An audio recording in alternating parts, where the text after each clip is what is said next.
Good afternoon, everyone. Hope you all are having a great day so far. So today on my desk, I have this DeWalt 16-inch fan. This is a DXF1616, and it seems to be having a strange issue. So when I plug in the fan, speeds 2 and 3 seem to work. However, speed 1 does not. So if I go ahead and plug this in and turn it on to speed 1, it doesn't work. Speed 2 seems to work just fine, and speed 3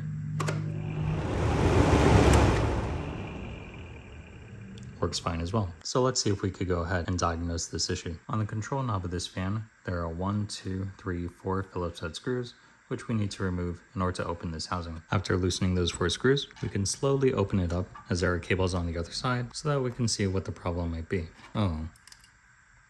Okay, it looks like we just have an unplugged cable. So it looks like these cables are pressure fit onto these contact points here. So let's just go ahead and press this wire into place. Give it a good tug to make sure it doesn't come out of place. And let's go ahead and close it back up. Try speed number 1 again. All right, now that all 4 screws are secure again, let's go ahead and plug this in and turn it on to the first speed.